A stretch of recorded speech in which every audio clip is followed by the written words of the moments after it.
Hello, welcome to the THC Show. I'm your host, Neil Magnuson. This is the show where we talk about THC, truth, hope, and change. On the show today, we're going to have 8 out of 10 Glenn, of course, join us for the 420 session and beyond.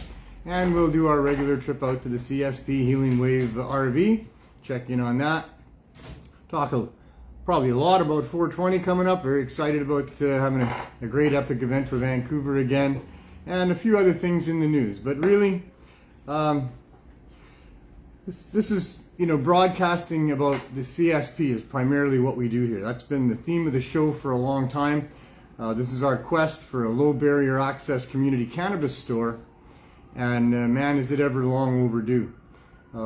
It's just a ludicrous amount of time that's now been put in waiting for a corrupt and inept federal government in Health Canada especially to do their job, to recognize where there are health issues within Canada and to license those groups that are addressing those issues. And nobody fits that bill better than we do here.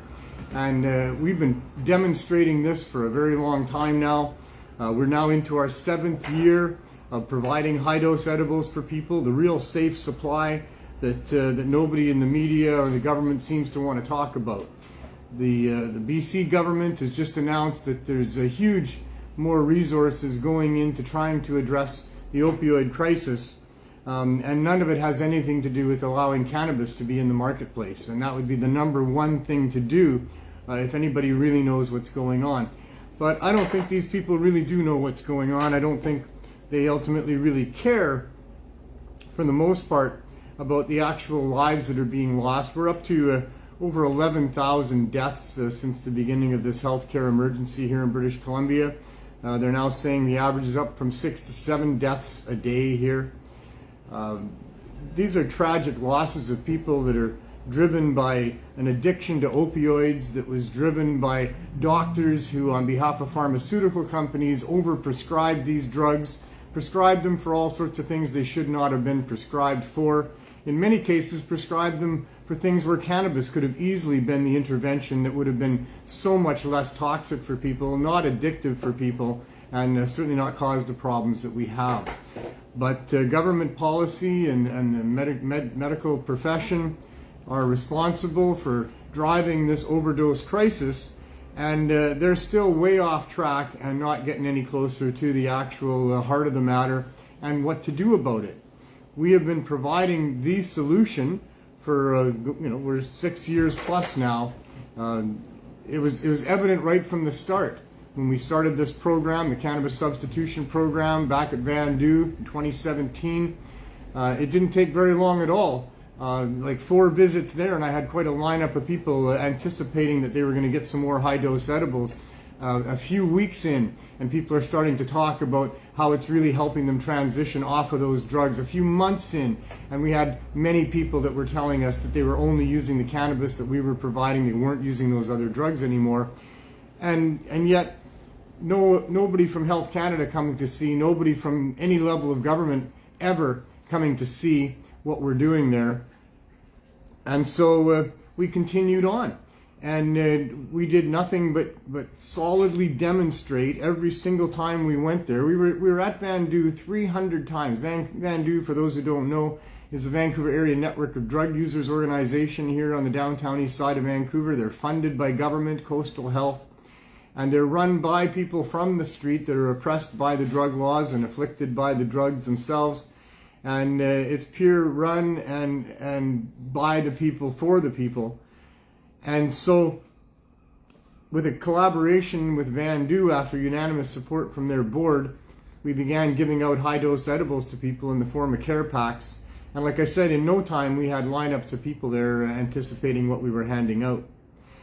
300 times we were there doing that over the course of 3.5 years, once a week for the first year and twice a week for the next 2.5 years. And yet still no level of government ever came to see what we were doing. The reason we stopped doing it at Vancouver was because the city of Vancouver decided, based on reports that they got, based on studies that were done by Professor M.J. Malloy in particular, that what we were doing there was effective and was working, And so they unanimously voted to support low barrier access to cannabis.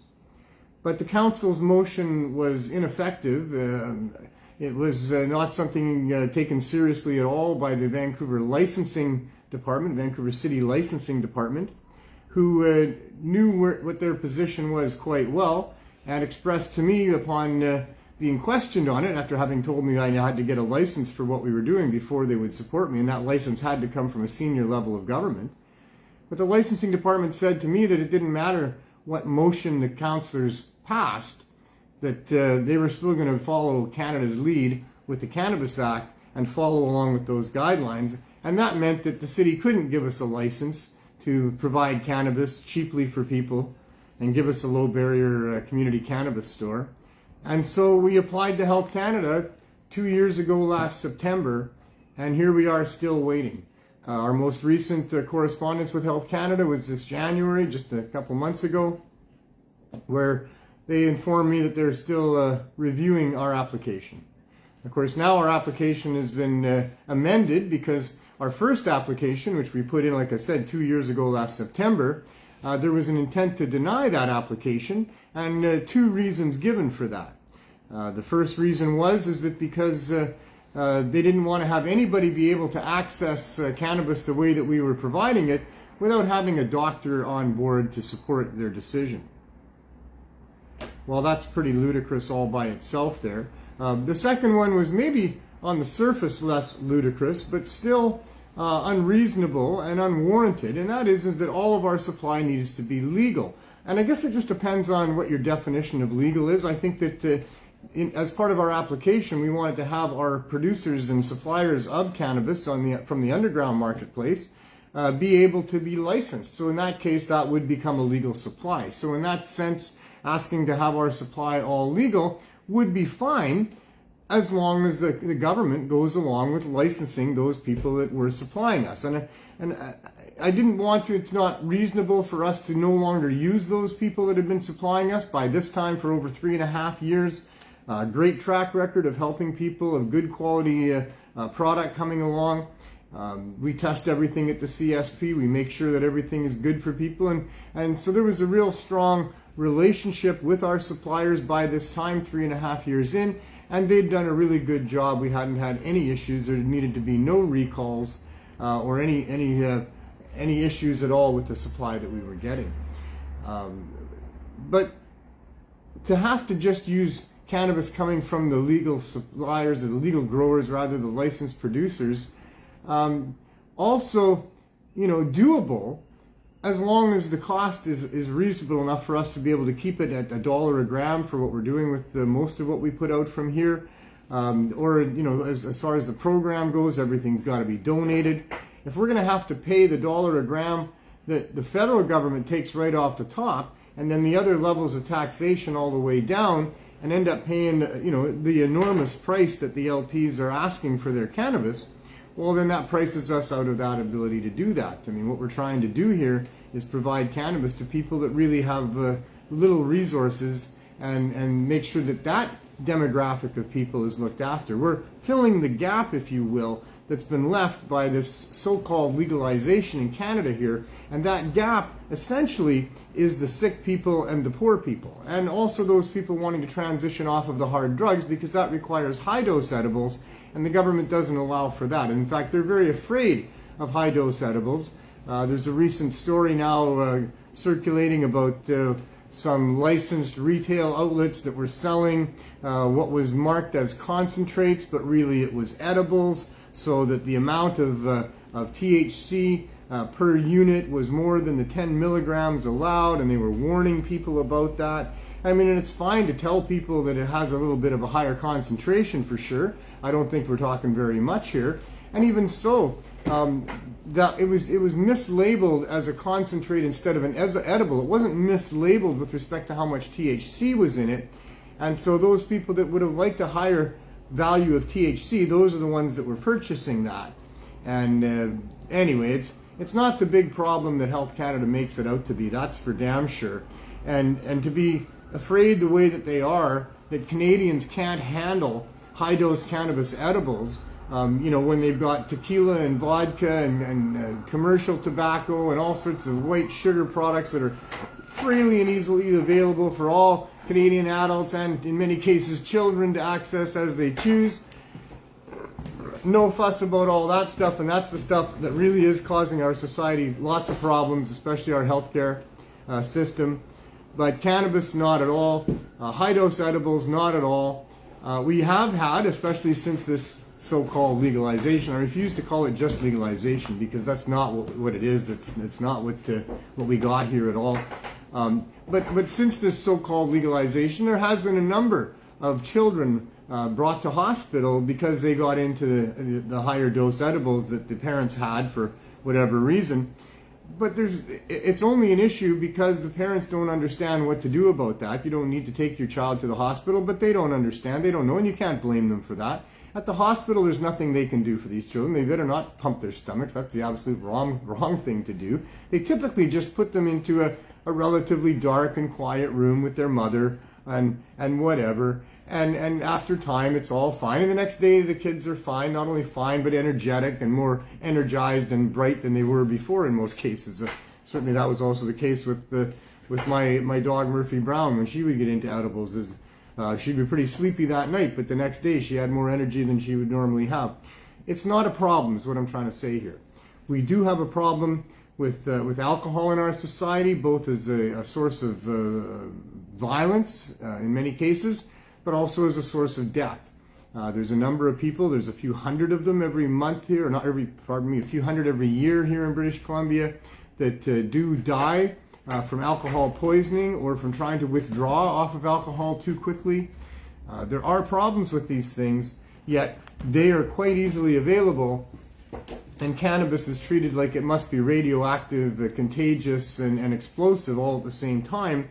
And keep it out of sight from the children, and you can't have the high-dose edibles and all of this ridiculous stuff. We have here at the Cannabis Substitution Program put out in the tens of millions of milligrams of edibles, typically, maybe on average 70 or 80 milligrams per dose, although it certainly ranges. We have it right at 5 milligrams for the gummy bears, all the way up to 300 milligrams for one of our stronger cookies that we have that are available to people through the CSP. And those high doses of edibles are absolutely required for almost everybody. There may be the odd exception, there usually is with humans, but for the vast majority and then some, trying to get off of hard drugs, trying to get through the withdrawal period of 4 to 7 days or however long it lasts, of trying to go through hell. Your body is physically resistant to letting go of having these opioids or other drugs going through them, and that includes alcohol and crystal meth and a number of other things that are addictive in that fashion, meaning that there's a withdrawal period to go through that is very intense and difficult to do, and that's what keeps people using these substances long after they've had much health effects or positive health effects for them. In many cases, people got on the drugs in the first place because they had a health issue. Their doctor put them onto some opioid, and they never really got off properly. And in fact, it escalated, and then the doctor pulls them off, and now they're on the streets. So it's important that we continue to address this and make it the focus and the theme of our show until these things get right. There's lots of talk right now about the safe supply. Talking about the very drugs that people are on, but in a way that doesn't get them killed because they're not tainted with fentanyl, which seems to be rampant throughout the underground marketplace, and really difficult to understand how that is the case or why that is the case. But there's a lot of drugs being contaminated as far as the powders and pills go that are contaminated with fentanyl, and that's why people are dying the way that they're dying. Fentanyl stops your heart pretty quick. And that's just that for that. But there's a movement to provide people with cocaine and heroin and other things in a way that's safe for them. Just briefly, there was a company, there's two of them here in British Columbia, that were given licenses to procure coca and then process it into up to 250 grams of cocaine at a time. But it was kind of erroneously reported through the press release from the companies, making it sound like this was going to be something available to the public as cannabis is. These were cannabis producers that were able to get these licenses to do this with cocaine. And that's not the case at all. They've had to retract their statements. They were simply given licenses to manufacture cocaine for use in the dentistry industry and for use in the medical industry. So, but other than that, you know, to have these things easily available for people and call it a safe supply is to lure people into perhaps thinking it's safe and trying to dabble with it, or for other people, giving them a safe supply. I have a lot of concerns about it. Because what we're trying to do here is get people off of those drugs. Those are not good drugs to be involved with. Mostly because there is a poison drug supply to deal with here. That's mostly why our focus is to get people off of that stuff so that they're not using it anymore. Had there not been a poison drug supply, had we had proper government policy, those harder substances would be more easily available to people than they are now, because they're prohibited now for the most part. But certainly there would be hoops to go through, education to be delivered, warnings to be passed along as well, before people would actually be able to get that access. It wouldn't be just as easy as walking in and buying a bottle of vodka, for example, because of, you know, the harsher nature of these things. Although there's some argument that maybe giving people the ability to buy vodka the way we do is also not all that smart, depending on who we're selling it to and whether they're all that smart or not. But my problem with it is that what do people do when they've got that addiction going on? And by addiction, I'm talking about the inability to stop using it without going through, you know, pretty serious physical and emotional trauma. What do they do when they can't access that safe supply? What do they do when they're, say, out of town at some other, you know, jurisdiction that doesn't have that available? What do they do if that supply dries up and goes away for whatever reason? All of these things would continue that person to be needing those particular substances and now seeking them out from the poison drug supply and right back to where we were before. And like I said, if people start getting lured into the idea that maybe it can be safe and that they can do this and it's a recreational thing to do and they don't understand, you know, that shouldn't be there. I mean, we should have a well-educated society, especially our young people, of understanding that that's a road you don't want to go down unless you need to go down that road. And then you better be very careful when you're going down that road. And here's a whole bunch of information to help you avoid the potholes and the dangers that are there. I mean, that's a reasonable drug policy that would prevent a lot of what's going on here. But to have those types of substances made as easily available as what some of the people you know, that are advocating for a safe supply are saying, in my opinion, is just a recipe for problems, because it continues people, you know, using those same drugs. And like I say, if they can't get the access that is safe, they will have little choice but to go and get access where it's not safe. The real thing is to let's get these people off these substances. And that's where cannabis high-dose edibles comes in. That's what's so powerful about what we've been demonstrating here.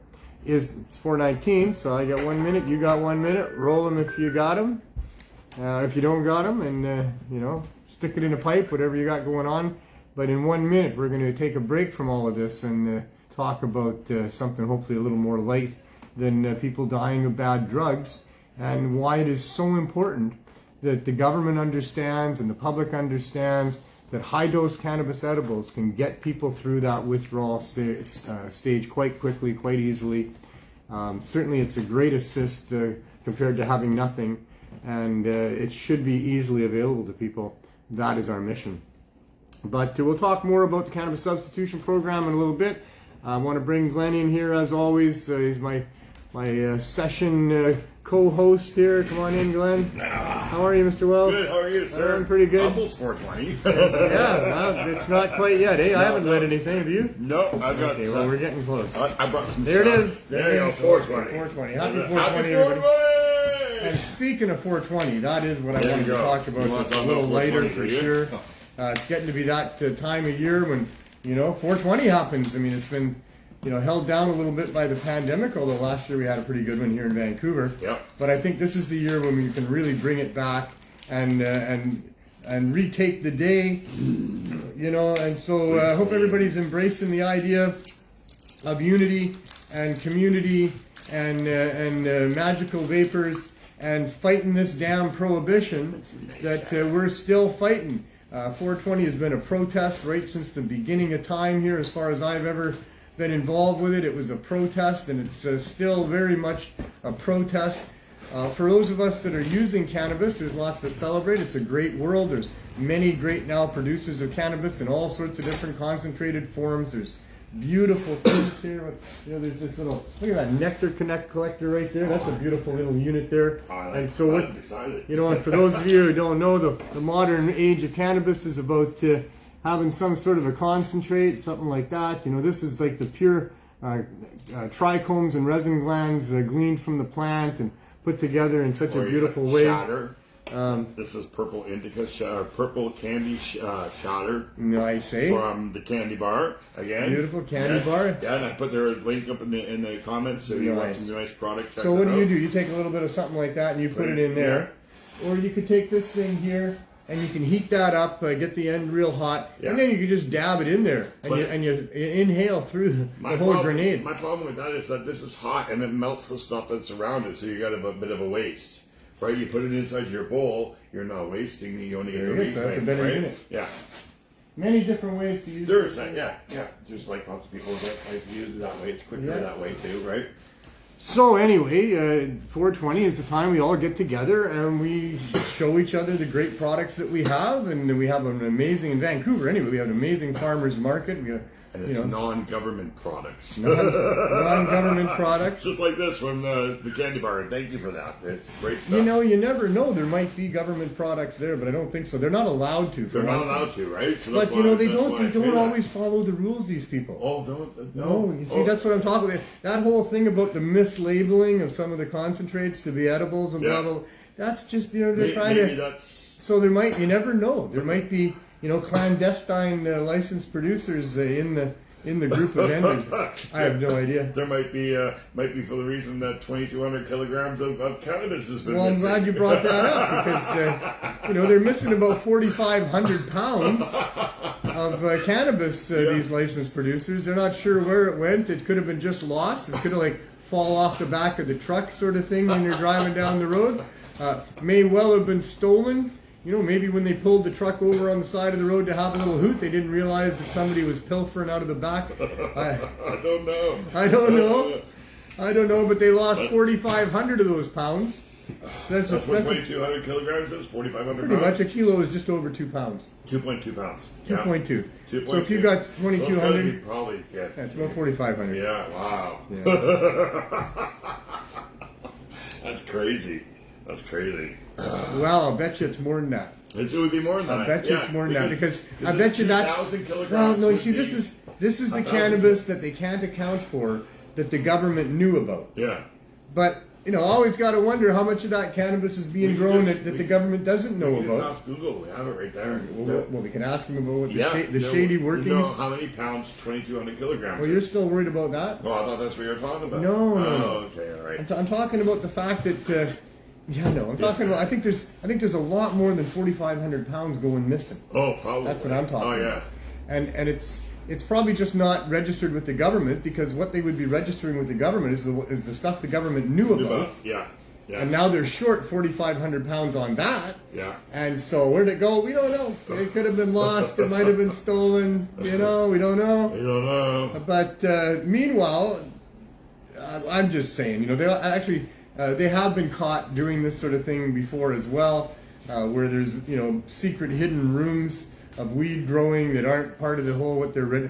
And I'm not trying to rat out people that are, you know, that are growing extra weed more than they should. I'm not trying to say the government should clamp down on that shit. No. I'm just saying this stuff is going on, you know. This whole legalization has led to a lot of corruption on the police level as well. Like And there's no need for it. Get out of the business. Well, Bill Blair, Jeez. he was a cop and he was in the cannabis business, wasn't he? Right. And That would be a Trudeau, little shady. there's lots of rumors about where Trudeau's connected to all this and how much money he's making off illegal cannabis sales as he's connected to some of these businesses. Oh, really, eh? Certainly insiders, Lafiche, whatever his name is, I forget his name, Glenn, I think his name is, he's made just bank on legalization. Oh my God, did he ever cash in? And a number of these people that are close to Trudeau have cashed in. Maybe for optics, maybe by law, Trudeau can't really be making a fortune yet off But of. his family might be able to. But friends and insiders and all these other people. Oh man, and it is just so corrupt, right? Like Trudeau was up there today. Did you hear what he had to say today? No. Oh, he's upset. He's upset. He thinks Canadians are deeply concerned, and damn well should be deeply concerned about all the rumors of corruption, you mean outside the Chinese? interference, Yeah. all the rest of this. Yeah. And well, Mr. Trudeau, you are a very corrupt man.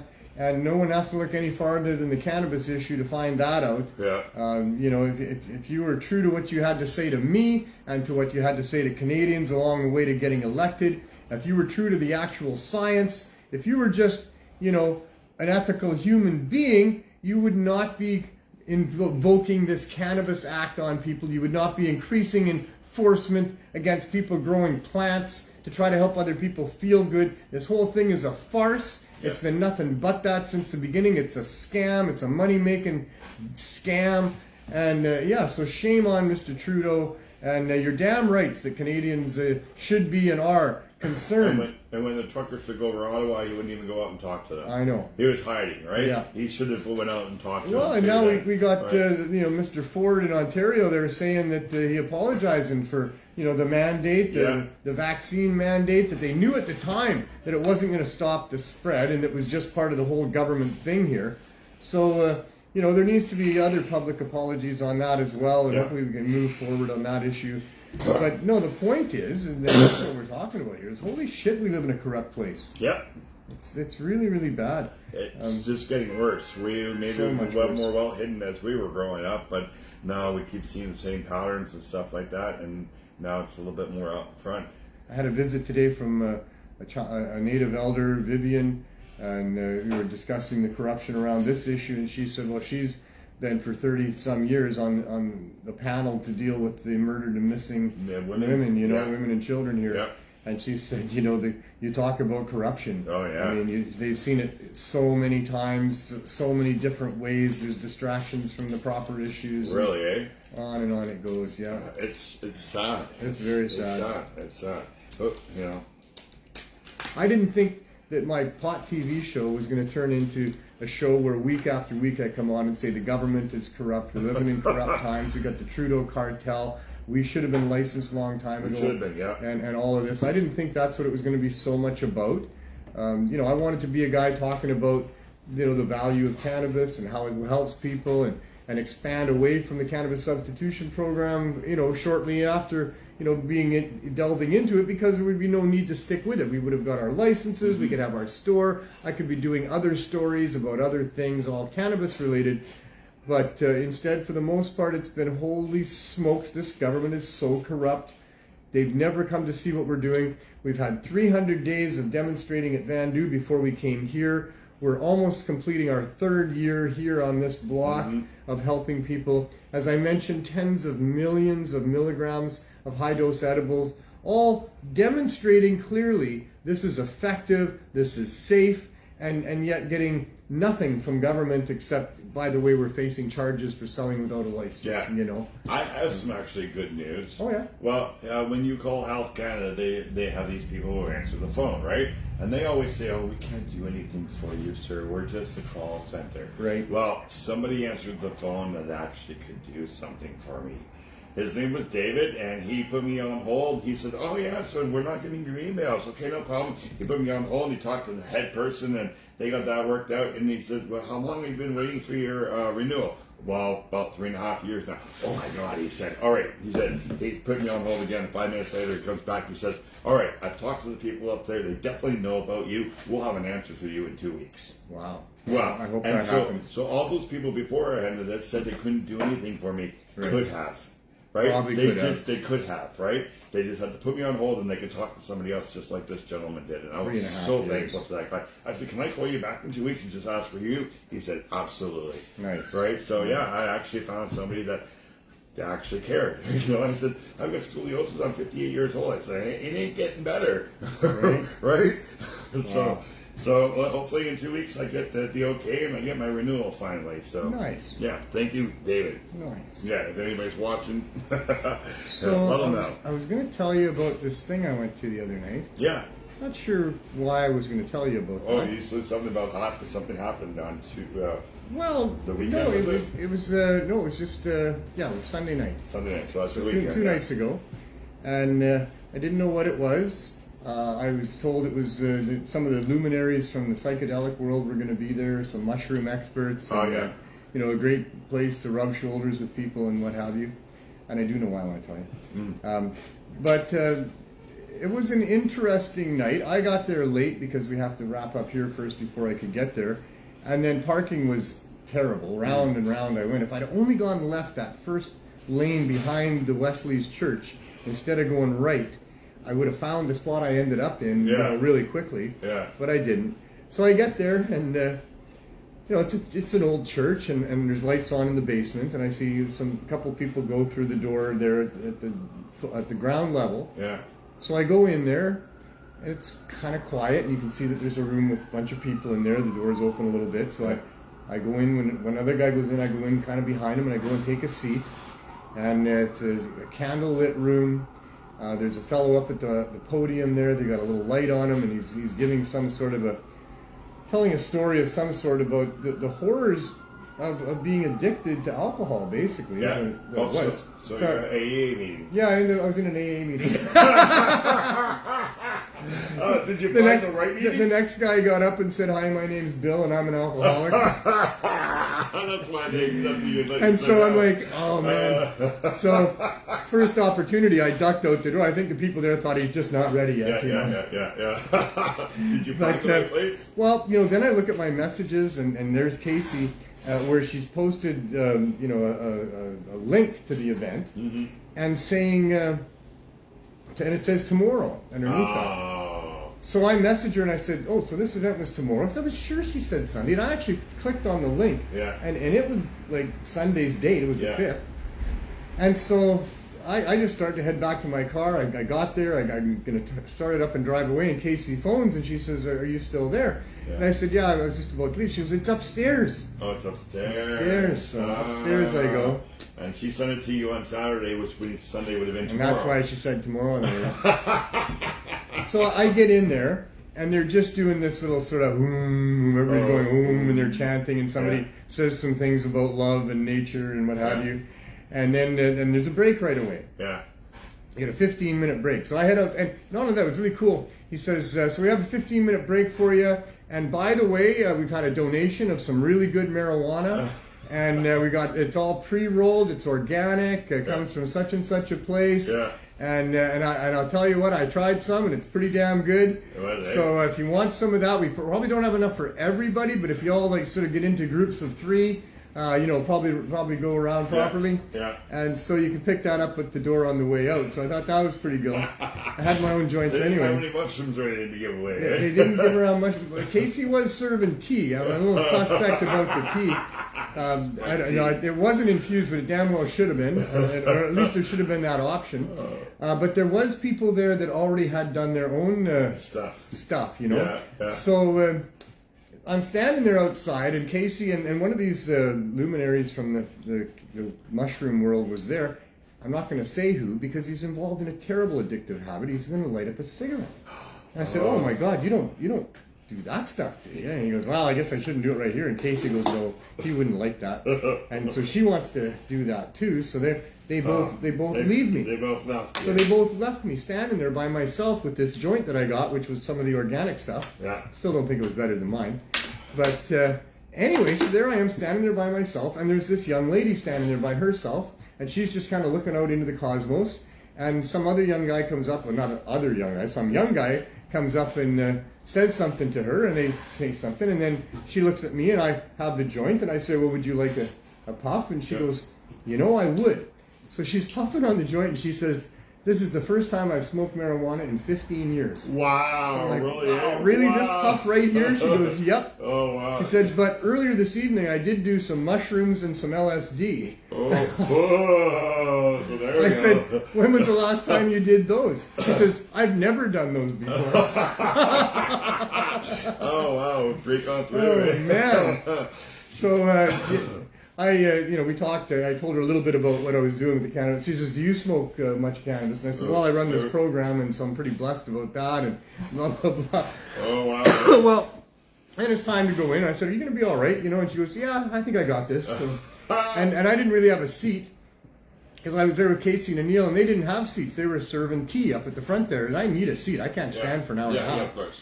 So she had a seat right beside her. The auditorium looked completely full, Nice. but there was a seat Right just beside by her. synchronicity, Yeah. And she said, I really need to talk to you about this program that you're running. So Yeah. we exchanged information at the end of the event.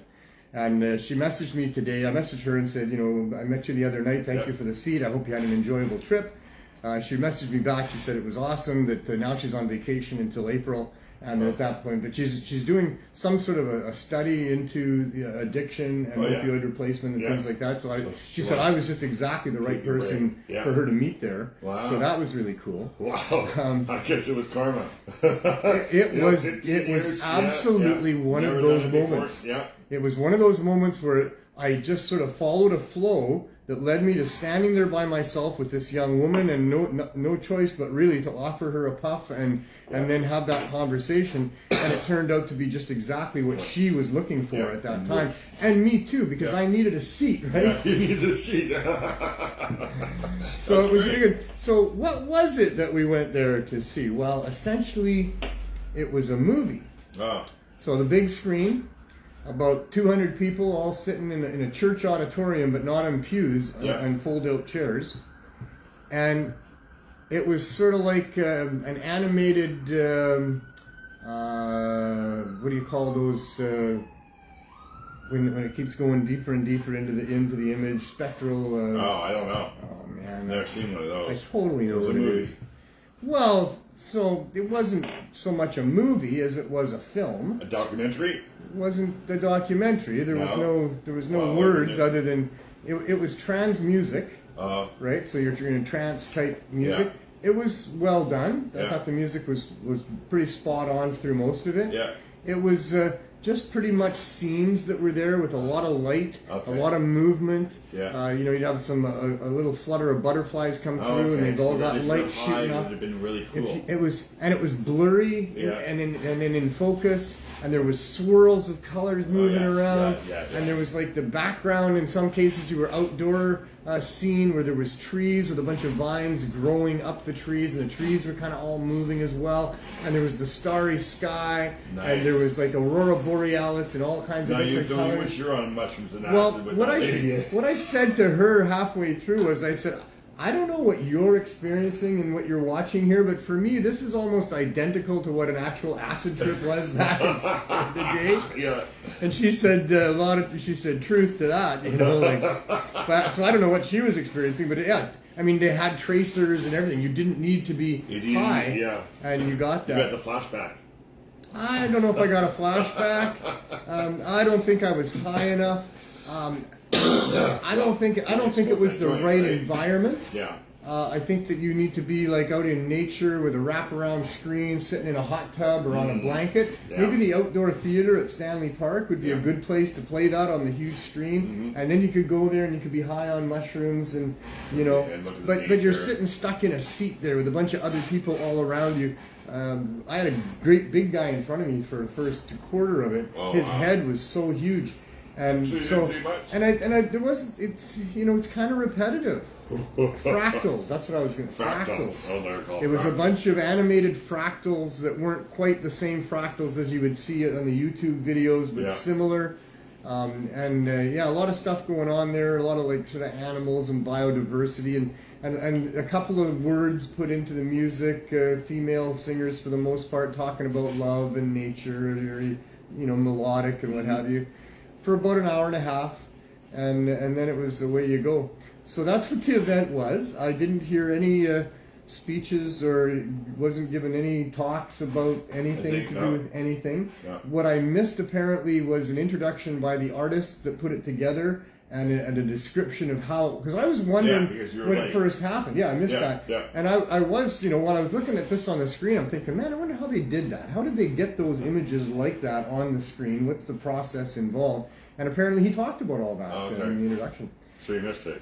So I missed that, but it's all right. It's probably computer generated. So in the end, I didn't end up talking to anybody in the mushroom industry from here that I thought I would. Yeah. That's what I kind of went there for. There was some brilliant people that were supposed to be there, and they probably were in that crowd of people. But we had a 15-minute break, and that's what happened in my 15-minute break. And at the end, I ended up talking to this other fella. So I got introduced to this guy. His name is Ollie. He's from Australia. Mm-hmm. He's lived there all of his life. He is one of the first people in Australia to get a medical license. Yeah. He's got the maximum that you're allowed to have there. Yeah. And he also is one of the first people to be able to have a medical grow of cannabis. He's allowed to produce 4 tons a year. Wow. And he showed me pictures of like huge, vast grow greenhouses that, oh my goodness. Wow. He's in a collaboration with a bunch of other people. He doesn't really know what happens to the weed that he's growing. Yeah. He's basically paid an hourly wage, but he's doing well. He doesn't need that much money. He's a bit of a minimalist anyway. Yeah. He's been able to do what he's been able to do because both of his parents are lawyers. Okay. And both of his parents were using cannabis medicinally and fighting the good fight to be able to do that. So he's got the maximum medical license allowed. 4 tons is a lot. Well, that's for growing. Yeah. But as a medical user, he's got the maximum license. Which is?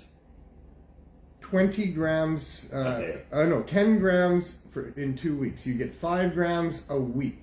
That sucks. And you pay $150 for the 10 grams. Wow, that sucks. $15 a gram. That sucks. That totally sucks. Fuck, 10 grams would be get done in a week and a half with me. I would grab a day easily. Yeah. A quarter a day it used to be. No, that doesn't solve it. But he said, it's new. It's gaining momentum. Many now older people are starting to turn to cannabis. Like Canada nowadays, it's just things like weeds for smoking, but there's a lot of things that we can do with it. Salads, juicing, edibles, concentrates. There's lots of stuff. I've lost 50 pounds just by taking cannabis oil. Their ignorance is on purpose. You think They've been told this over and over again. It's come out in the court cases all the way along the way. This is the corruption that we're dealing with here. Yeah. Free Canadian citizens want their public servants to allow us to just fuck off, and let us use this plant that really works well for a variety of different health concerns. What the hell? Why is that an issue? Why is that a problem? They're going to drag us into court here, like I mentioned briefly, because of what we're doing with the Cannabis Substitution Program. We were raided or surrounded, arrested, property seized back in May. And 15 court appearances later, we've now turned this on its ear. It's a constitutional or a charter challenge against Health Canada, who's been very delinquent and negligent in doing their duty, the Special Licensing and Exemption Division, in providing a license to the group that I am working with and represent, that have done extremely fine work and all that should have ever been needed to do a long time ago in demonstrating and proving the effectiveness of what we're doing here and really rescuing people from addiction and likely saving their lives. So that's what's happening with all this, and holy shit that we're still having to do this. I'll give a prediction. Health Canada never lets it get to court. Yeah. That for whatever reason it'll be dismissed. Either the vouloir, whatever you say that, I've never been able to say that. The run through that's going to happen this coming October 3rd, 4th, and 5th. Either the judge is going to say at that point, well, this is nonsense. Of course, we're not going to bring this group into court here on charges of anything, because all they've been doing is the right thing since the beginning, trying to help people. I think we could really demonstrate that there, and we will. But even before it gets there, it may end up getting dismissed on the Jordan rule about having taken too long to get to court. We'll see what happens there. Or Health Canada decides to, we'll give you a license now just before we get into court, and then it's all a moot point. Something like that. I don't think they want this in the courts because I think that we've got the best case they've ever seen in their lives for, the fact that cannabis should not be prohibited. There should not be any criminal sanctions against anything to do with cannabis. No penalties for anything to do with pot. That's where I think we're at. So I'm optimistic. I've been optimistic since the beginning either way, but then I'm an optimist. So bear that in mind. If you want to get an opinion. Sometimes we just know there's no way that's going to happen. Well, I'm a realist, like that. I mean, I can see that when that's the case. I'm pretty good at saying, nope, that has no chance of success. Yeah. But I cannot believe that about what we're fighting for here, that there's no chance of success. I cannot believe that. I don't believe that. Just like there's no I chance think that the Canucks are going to make it. There is no chance that the Vancouver Canucks are making the playoffs in this season. Yeah, so we can actually say that. and I just, shift gears pretty radically there, eh? Well, you have no chance. But, I'm repeating myself every show here. But, you know what? I want to know what it means to protect your draft position. What does that mean? When you hear the general manager of the Canucks come out and say that we need to protect our draft position. Yeah. I hope that doesn't mean that they don't want to move up in the standings and give themselves less of a chance of getting a better draft pick. I don't know. I mean, you said something there. Maybe it means that. Maybe it means that they don't want to trade away their draft picks or something. Maybe that's what that means. Yeah. Okay. Because when they make a trade, sometimes they give away the second or third draft pick. Yeah, I'm going to go with that because I don't think it's possible that he could have meant what that sounded like to me. Yeah. Let's go out there and lose, boys. Make sure we don't, get that extra point up the standings. Is that St. Patrick's Day event still happening? It is. That's March 17th. Shift gears real fast. We're going to talk the Canucks, here, man. The Canucks set a new record in their game the other night against Toronto. No, it's a good record. It's an interesting record. So it's 1-1. Yeah. The Canucks were up 1-0 going into the third period. Yeah. Now Toronto scores early and it's 1-1, and Toronto gets a 4-minute power play. And you're thinking, oh man, they got such a great power play. Yeah. And the Canucks have such a lousy penalty kill all year. You're thinking they're probably going to pop a couple here, Easy.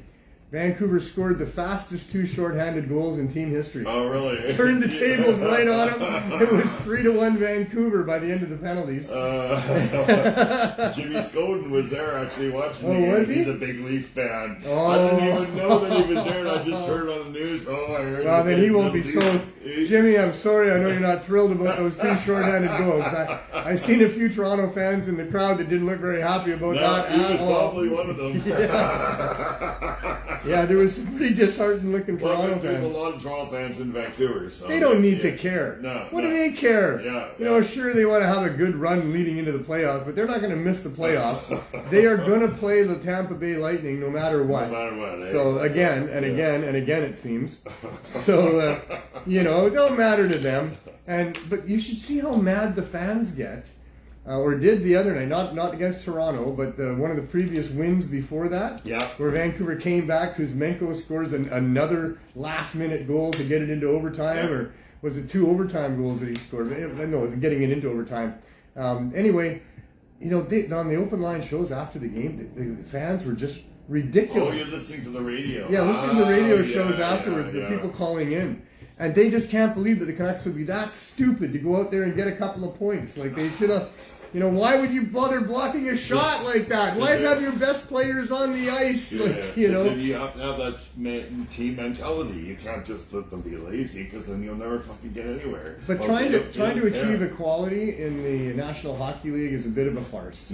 There is incentives for teams at the lower end once they think they're out of the playoffs to not move up the standings. Yeah. And they shouldn't have those type of incentives. I don't know how you do it any different, Mr. Bettman. I'm sure you put a lot of time and thought into these things, and you're way better than me about what works and what doesn't, and there's always ups and downs to any system you would have.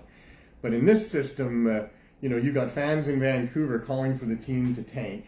Yeah. Just because they want that Connor Bedard. Yeah, they want Connor Bedard. Yeah. Well, but we always go through this every year. We want that next top draft pick. Oh, maybe we can just tank it and try to get that guy, but we never get that. When they do the and you know what I think, we never get the number one. I think the distractions are too much here. I think the travel is too much here. Yeah. I think the other teams are poised better all the time. There's 30 teams fighting for that cup. Okay. I just don't think the Canucks are in any position to win the cup in any, like probably not in my lifetime. So I gave up a long time ago. 2011, I gave up. They might, but who knows? Wow. And so my position on that is that, well, so what? They probably, if they got Connor Bedard, they still wouldn't win the cup. They still would do something else to not build the right team around they him. would want the next Something would round pick happen, you know. up. Yeah, well, we're gonna get the money for Connor Bedard there, somebody to help him out. Yeah, we're just cursed. That's We're all there doing is well to it. with Peterson and Peterson is amazing. the other guy well, Quinn Hughes, but Quinn also Hughes, yeah. also Thatcher Demko. We do have 3 legitimate superstars on the Vancouver Canucks, that's for sure.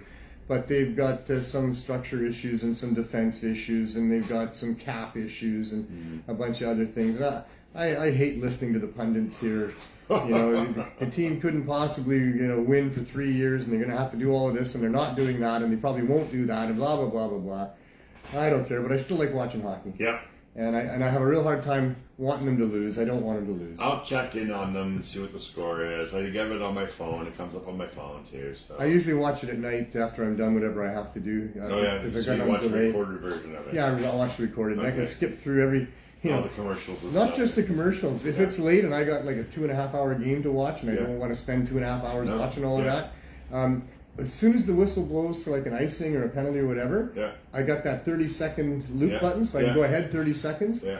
And it is almost exactly all the time, exactly 30 seconds that they're dropping the puck. No, it's not commercials. It's how long they take to gather and then drop the puck again. Wow. So when the icing is called, from the time the whistle blows to the time the puck is dropped, is almost exactly 30 seconds. Wow. Sometimes it's 3 or 4 seconds on the other side of that. Yeah. If somebody gets kicked out of the face-off circle, then it can be 3 or 4 seconds on the other side of that. Timer almost. But if all goes according to the way it's supposed to, it's like exactly 30 seconds from the whistle to the drop of the puck. So you can skip a lot of time then. So now you're skip not a fair bit maybe of time. 2 hours for a 2 hour. Well, a hockey game is only an hour long. That's only an hour, yes. Three 20-minute periods. Oh yes, okay. So if you skip out almost all the in-betweens, I mean, some of the in-betweens I want to see. When there's been a great play, they'll show a replay of that during that 30 seconds. A fight's not part of it, right? That's right, and I did watch it. It was a pretty good fight there, Tyler.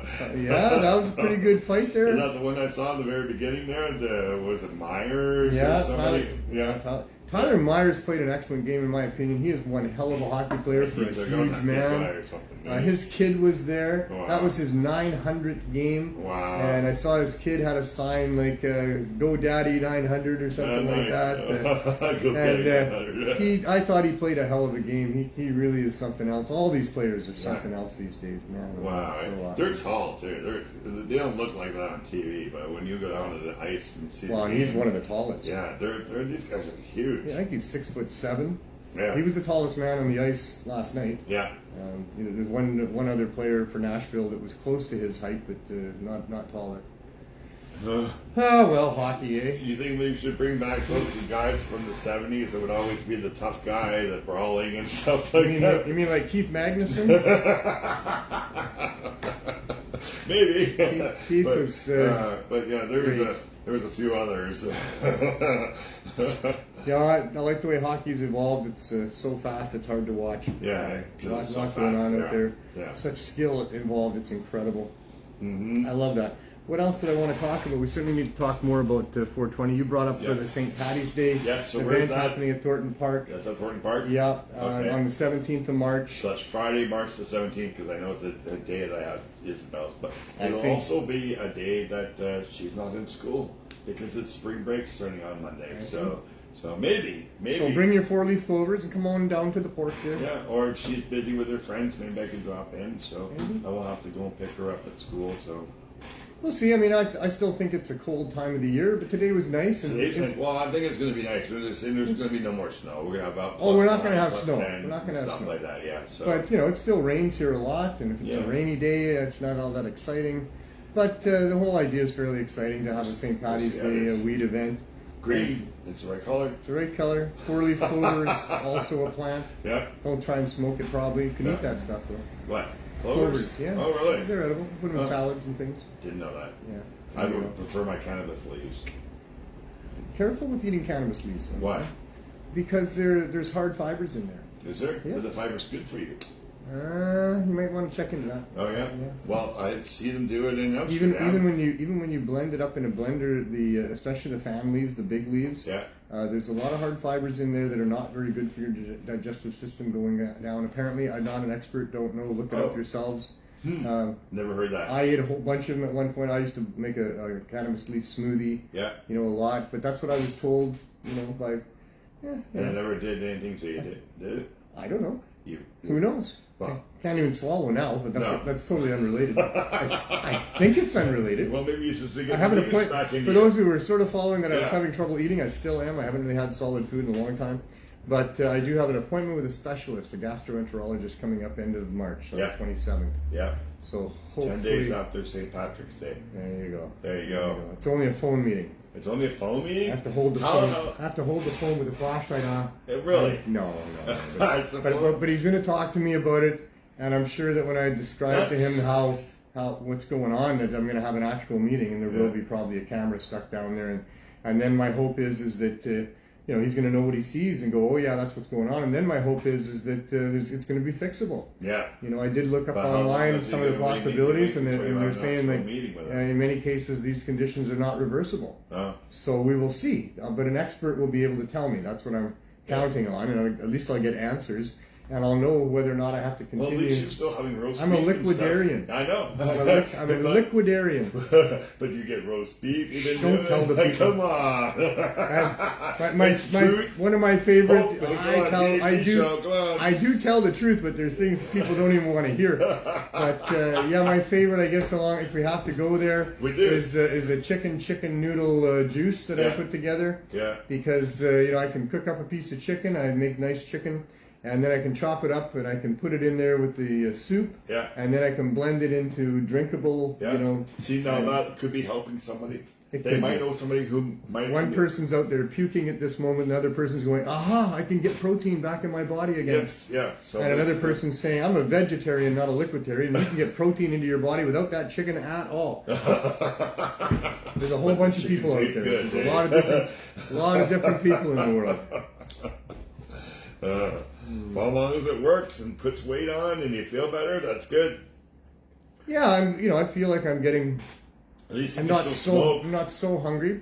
Yeah, You still smoke too, right? I love smoking weed. Yeah, yeah. So In fact, I love smoking weed, and I like celebrating that fact. And I'm really not happy that there's restrictions and stuff. So I know. I'm part of this whole movement to protest these things. And one of the best ways we've ever devised to do that is 420. yes. You like This that? year again, outdoor. So we're having 420 again this year. We're going to bring it back with a vengeance, I hope, and I believe we're going to do that. We got great things going on. Oh, yeah. Oh man. Mercules. So, first off, if you want a booth, and you should really get a booth, because I highly recommend it. I think it's going to be an amazing time in the park there. You don't want to miss it. You can get a booth. You can find out about a booth at 420protest420@gmail.com. So 420protest420@gmail.com is where you can inquire about which booths are still available. There's a whole whack of really awesome booth spots to be had. We kept the price way down at $300 for almost 90% of the booths, or maybe a little more than 90% of the booths, or only $300. There are some premier booths. We decided to call them that. Yeah. And those are the ones that are facing the stage area. Yeah. And so those ones are $500. There's still a few of those left, not many. There wasn't many to begin with. And the rest of them are all $300. Yeah. So, and of those that are out there, I mean, be savvy when you have a look at where you want to have your booth. I mean, if you're looking for exposure to people, there's a lot of crossroads, there's a lot of paths that come together. Yeah. So there's corner booths that would have 2 or 3 sides Sides to it, exposed, yeah. those sorts of things. Or there's within those areas, those little quadrants, I call them little mini villages, where it's going to be really cool in there as well. To be part of that vibe inside of each one of those quadrants is going to be very Meet cool. new people. It's going to be great. Well, the networking is will be always a there. big part of Yeah. 420 for sure. All the Yeah. different people that you meet and the connections that you make. That's always great. We've tried to put on a good show all Yeah. these years. I worked with Cannabis Culture for a long time there. And, every year we tried to get better and better at putting on a good show for people, because we really felt that we needed to bring in as many people as we could, because this was our real big opportunity to get it off our chests, that which all of us activists were working on, to be able to have an audience, to feel like you're being heard with what your concerns are. That's a very powerful thing. And so we built this platform called 420 for us to be able to just talk to large groups of people. That's what it really was all about. And so we put a fair bit of thought and time into the production of what would bring people in. Adam Bowen for years put together great, musical acts during the day, and that's always been a big part of it. This year, it's more than that, and it's a little over the top. I mean, we had best plant competitions sometimes. We'd have best costume, best sign. But this year we got the best joint. We got the biggest joint ever being rolled in the entire world. 65 pounds of quality cannabis being put into a single joint, 35 feet long, about a foot in diameter. Eat your heart out, Tommy John and teach me.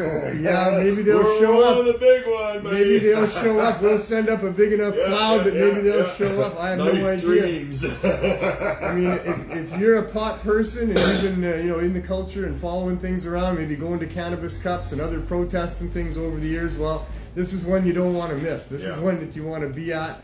We got the Guinness Book of World Records people coming there to document this whole thing.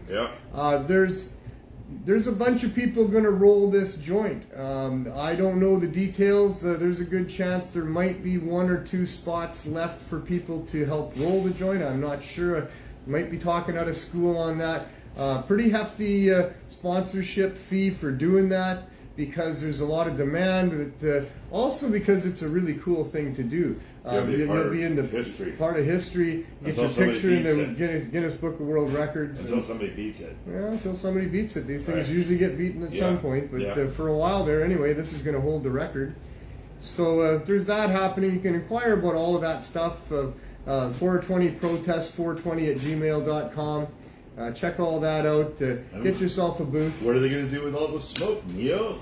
Well, I'm glad you asked, Rick. I'm glad you asked that, because, they're going to have the world's biggest hot box going on at the same time. 2 world events? Yeah, well, I'm not sure. I don't know if this one's getting into the Guinness Book of World Records or not. Why not? They're going to be I just don't know. I haven't been told that's the case. In fact, nobody's told me this is the biggest hot box in the world. Oh, okay. But it's 40... We know one of them. We were at one of them. Yeah, it wasn't 40 feet by 40 feet. No, so this could beat it. Oh, size-wise. Yeah. And then, there might not even be a category there for that. should be a way to measure the density of the smoke in these things, too. Mm-hmm. There should be a way to do that. Probably. I don't know. So, it might not even be a category, though, right? So this world's biggest joint is going to be lit. And I don't mean it's just going to be really cool, as the young people say this day. But somebody's going to light this thing. And that's another one that I think you can draw straws for, or there's donations involved, or I don't know what happens there. But there's a way that people can be the one to light the joint as well. Mm-hmm. And then it's all going to be pumped through an industrial snowblower, where we've stepped it up from the old leaf blower that we've had in the last couple of years. But an industrial snowblower will then take the smoke being generated from the burning joint and pump it into a big hose, well, a foot in diameter. Yeah. And then off of that, there's a bunch of little ones that are like 4 inches in diameter. Yeah. And there's going to be, I think, 4 of them that go up onto the stage. Mm-hmm. And so maybe some of your favorite people in the world, hard to say who might be there, I'm not saying, but could be fun.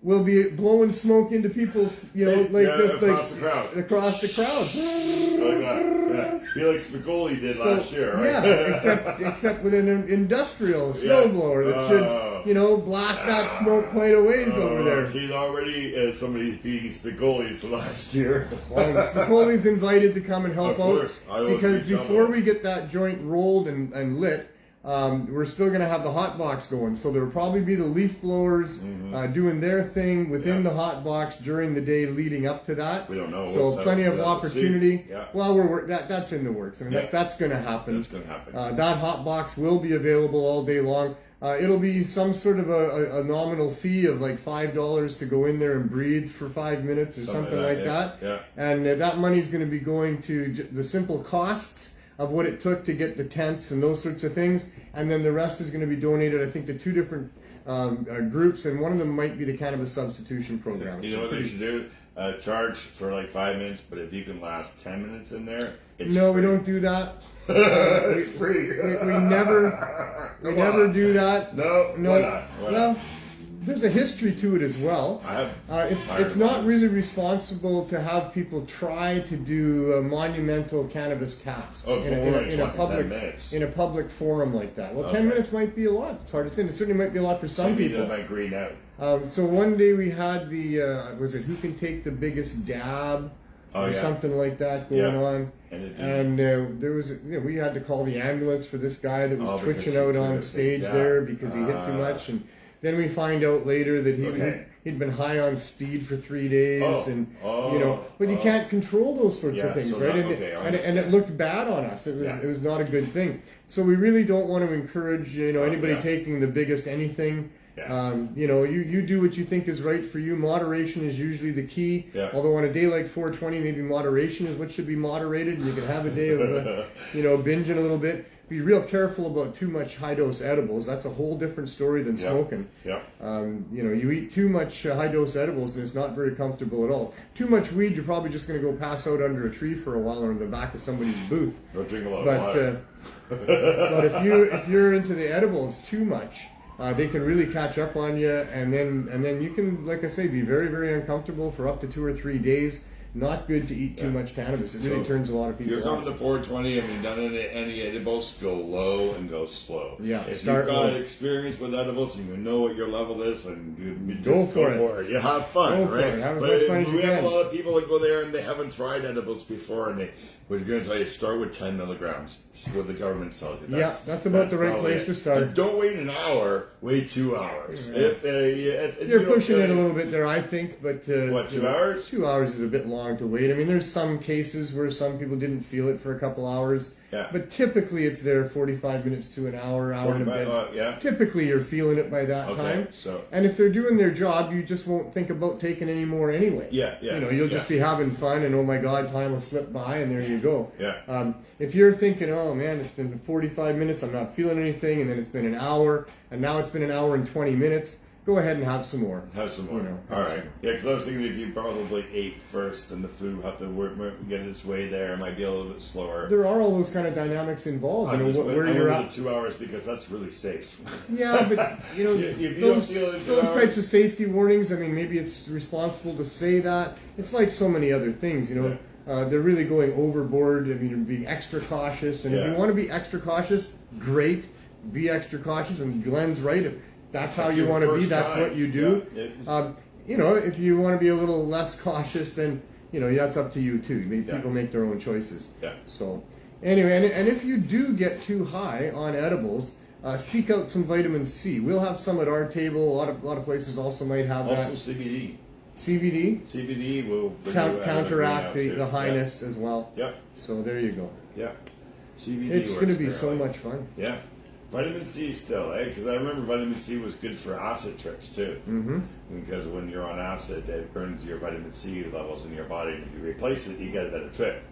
And absolutely, whether you've got an empty stomach or a full stomach, or where your biorhythms are at, or your mental mood, all of those different things really do play into how you're affected by these things. It's a very individual thing. I don't do mushrooms when I'm in a bad mood. No, me either. No, you're doing it on a nice day. I try not to brood about things, but there was one time when I was really unhappy about something, and I just, I can't do this, and I didn't do those mushrooms because I was like, I'm going to be just obsessed and fixated on it. But mushrooms is a good topic as well.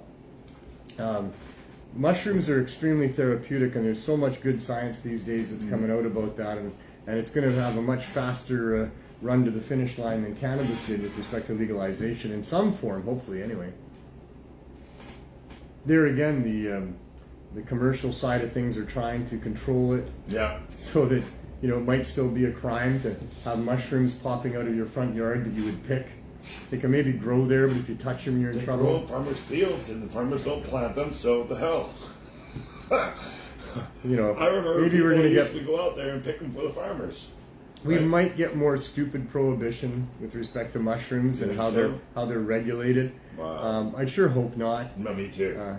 It's time for the world to grow up. Yeah. You know, to stop pretending that they know better than the citizens that they're supposed to be serving. To recognize that they're supposed to be serving, not dictating. You know, all that stuff. But we'll see where that all goes too. What are you smoking? You don't know. No, Because I you have a mixture. I like this stuff. This stuff looks pretty good. What is this? That's Cali Mints. Wow, that is nice and frosty. So is this one too. And this is what?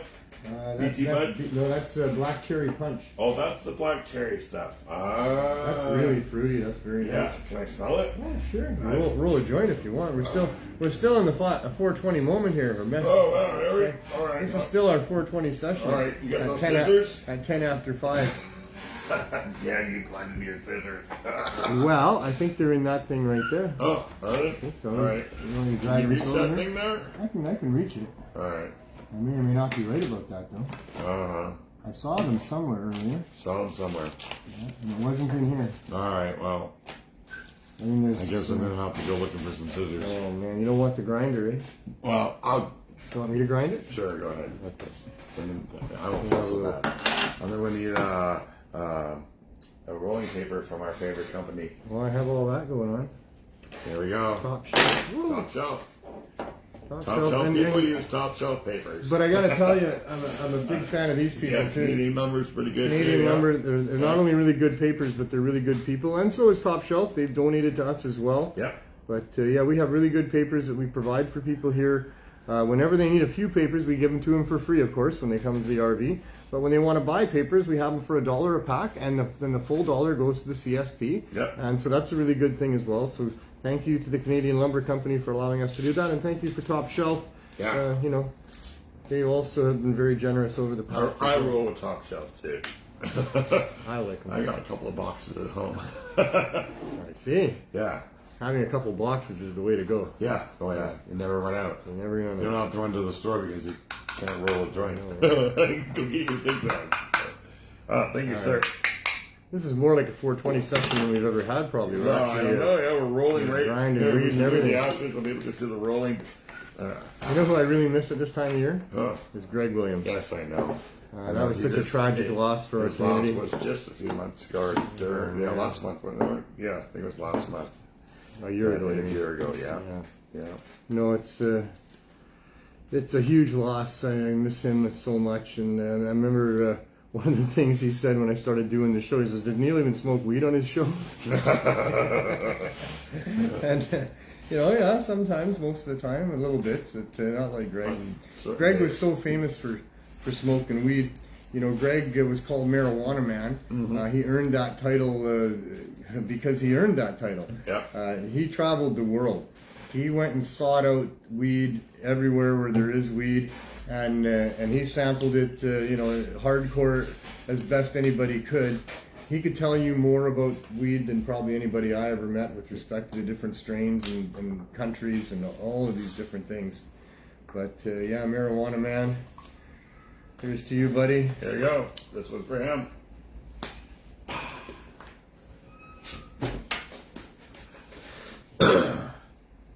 He was just so chill. Yep. You know, he had such a great laid-back attitude about things. He had a great sense of humor.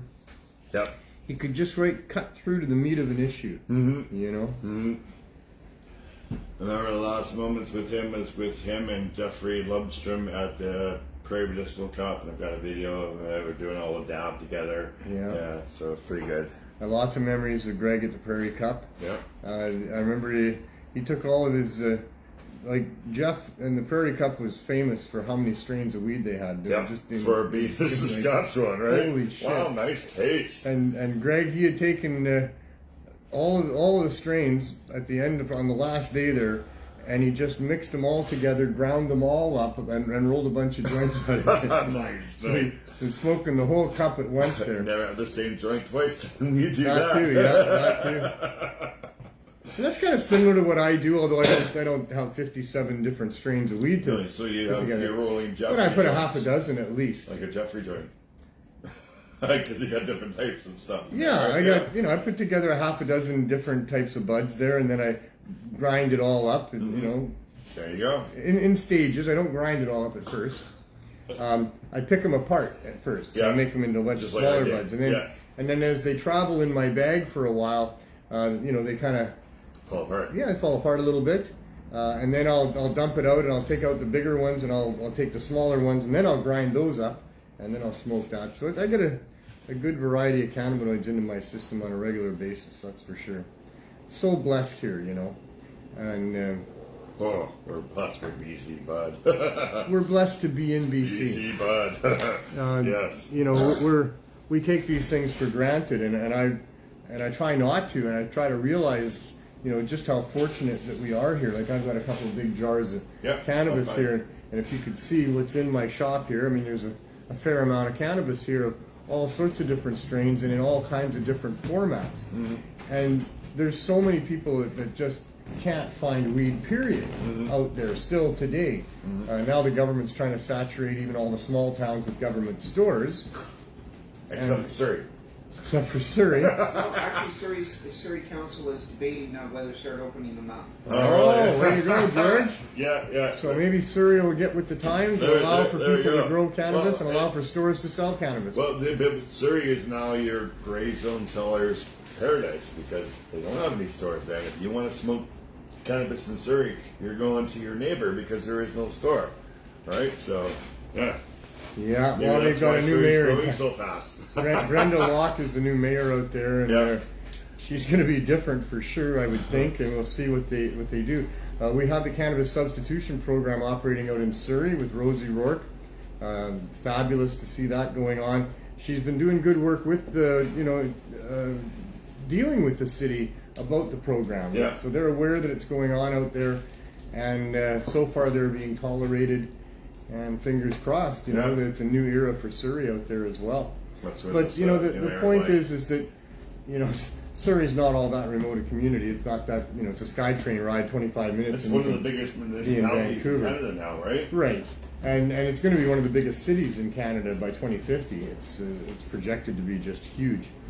But for those people that are still living out in rural communities, up north and all around, and certainly it's not confined to Canada with my comments, places around the world where it's still really, really hard to get cannabis. Yeah.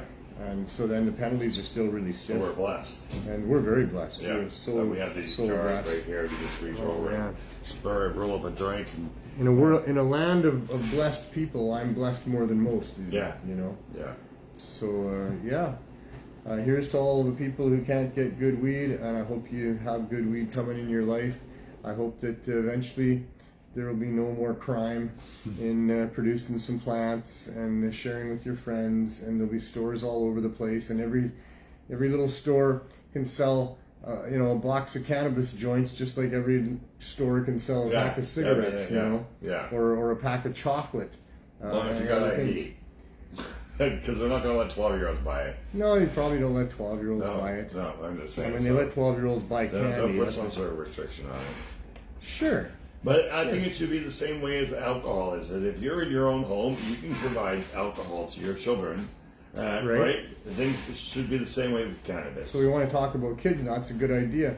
Right. Because kids are another group that's been thrown under the bus with this so-called legalization. Yeah. And it almost seems like the Trudeau cartel made a deal with the previous cartel, the guys that have been doing all the heavy lifting for a long time, those motorcycle enthusiasts and some of those Asian farmers. That they could have all the 19 and under people. The up and comers. Yeah, they've been handed right over to the black market still, and are still suffering all the different harms that happen on the black market for young people, and it's not fun at all, and there's no good need for it.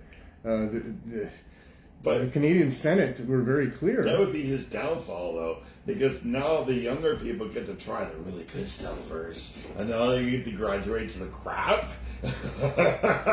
Right? So, yeah, in the sense, he did that all wrong, and that's what he was trying to do, because now they know what good weed's about, and they know that the government stuff is not as good as what they can get from their neighbor. It doesn't look like they really designed things to be a success. Oh, in any but case. for greed's sake, yes. For they greed's did. sake, and that's what I mean. It's Yeah. it's a funny dichotomy that's going on with this whole legalization.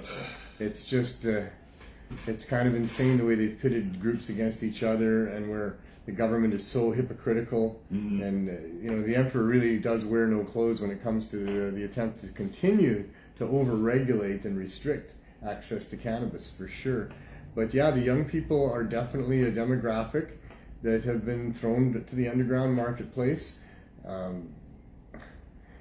and lied to again, Yeah. and discriminated against again, Yeah. and all of it just pushes them, continually into that world of criminality, and into the world of where You're bringing the table Oh, there. am I really? Yeah. Oh my god, that must be good weed we're smoking. It was good. I'm feeling it. I It's, think it's so, nice. too. Yeah. You keep getting to pass your back. So Yeah.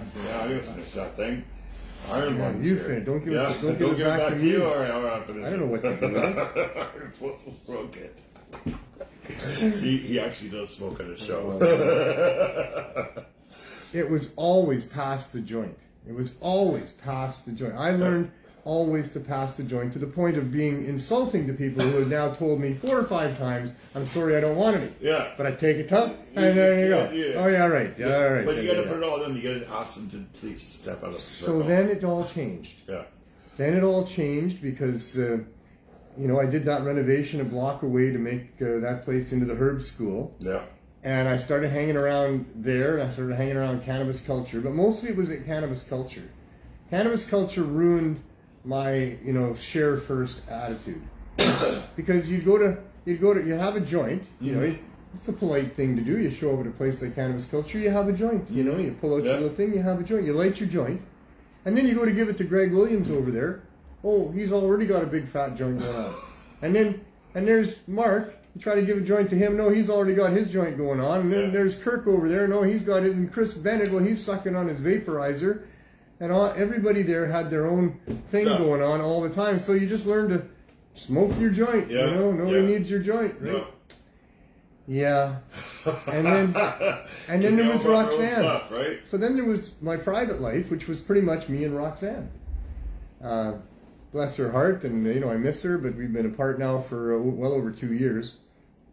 But when we were together, lots of times she didn't want to smoke anymore. Oh. Especially, she'd start smoking the joint, Yeah. and then she'd have enough, and I'd be left there smoking it by myself. And I just learned not to pass the joint. I just learned to get the automatic for me is just to sit there and smoke weed. Yeah. And I don't really think to pass it lots of times, so it's not good that way. I think COVID changed a lot of things too. We weren't sharing joints as That's much, right. right? Where everybody was smoking to themselves, right? And some of that is just being on the downtown east side. Yeah. Where I've been for a long time. Before COVID hit, we were down here with the herb school over 18 years ago. There was regularly talk about whether we should be passing joints, and I didn't share joints with everybody Yeah. that came in that place. People we knew were like. Well, no, even people from the street, I would, depending. But there were some characters that were so sketchy. But I'm just saying that that people we've shared with before, we were more comfortable with to share with. more them because comfortable, but I still yes. smoked with strangers regularly. Oh, did you? Yeah, I was more liberal about it than many I people was were more there. like, let me finish this and I'll give you the rest. I did that sometimes. Yeah, but right. when I felt maybe the person was a little sketchy and I didn't really want to have their germs, Yeah. then I would say, here, you just keep it. Keep it, yeah. But mostly I would share joints with people. I don't think it was a problem ever. Yeah. And I suppose it can be. It wasn't if for somebody's us. got something, If it's you not had like, chemical poison and not certain receptors, they were saying you weren't getting COVID. I haven't had COVID to this day. I have chemical poison all over my body. So well, I did get it, You did get it, eh? Yeah, Okay. right in the 1st of July there. Oh yeah, I remember you. I might have even contracted it at Cannabis Day for all I know. Wow. Because eh? that was on the Monday, and by the Wednesday, I'd had a wicked headache and coughing or something. No, just body aches and a wicked headache. And Roxanne, my ex-girlfriend, she said, well, that's what I had, and I had COVID. So I already had an appointment with the naturopath for my headaches. Yeah. And so I went there, and they tested me, and I came back positive. So. Wow. And then it was flipping horrible. Yeah. It was nasty for a couple, 3 nights there. It was really, really, really nasty. I wouldn't wish that on anyone. Wow. And ever since then, I can't swallow properly. And I don't know if that's related or not. It's hard to say. Maybe it's a form of long COVID. It could be a form of long COVID. It could be related to some of the throwing up that happened, with the COVID. Yeah. I had it going on in a minor way before that because of a lot of vomiting that happened when I had the cannabinoid hyperemesis stuff going on. I had that many, many years ago for a long time, for lots of years, maybe twice a year, 3 times every 2 years. I would get really, really sick, just vomiting like crazy, and diagnosed with the cannabinoid hyperemesis syndrome, whatever that is. I don't know. We don't really know. More and more it looks like it's pesticide related, not properly flushed. Not proper. Okay. That can happen. I've heard somebody talking about it the other day that there was some more science coming in on that, and it seems like it's related to some of the practices of growing cannabis and not flushing things or using certain chemicals and things like that. So, but anyway, I had that going on. I know use natural stuff. Right. Organic is best. There's some enzymes out there that are pretty natural and stuff like that. Yeah. You can eat it. So. Which is one of our issues with the legal cannabis marketplace, where they're trying to reduce the microbe count on the cannabis that's available through the government system down to a ridiculous low level without much justification for that at all. Other fruits and vegetables don't go through the same rigorous requirements at all. And in attempting to do that, most companies are irradiating the cannabis because the radiation kills the microbes. But it also seems to destroy the terpenes, especially the visual looks of them. Yeah. And so is it taking away some of the medical value of what's going on within the cannabis plant with respect to terpenes and cannabinoids? I think it does, but I'm not a scientist, and the jury's out, I guess. Yeah, we'll have to find but out. I don't like the idea. I don't want to smoke irradiated cannabis. Neither and do so I. many of the other companies are going with the chemical route of killing microbes. And they're allowed, there's like 21, I think, approved chemicals that they can spray on the plant. And there's chemicals that are allowed to be sprayed onto the dried buds of these plants to kill microbes. Oh, wow. So I don't want no part of that either. Oh, wow. And then there's other people that tell me that they're not using chemical sprays, they're not using irradiation, they're licensed to micro-grow people. They were doing it in a light room or something. That says they have such a clean room Yeah. that they're able to keep the microbe count down where it's acceptable without doing any of that stuff. And so that's all great too. Yeah. But Their stuff is going to be exorbitant. I would think the price would be exorbitant for that. Because of what they had to do, right? Well, because that's just a marketing scheme. When the government puts out their product and right away the marketplace is like, well, this stuff is crap. We want good weed. This stuff is all dry. Yeah. Da. And then there's an adjustment that's made where they can come along and say, okay, well, now we've got some micro growers and they're going to produce this, better quality weed that you're used to. Yeah. But of course, it's got to be more expensive.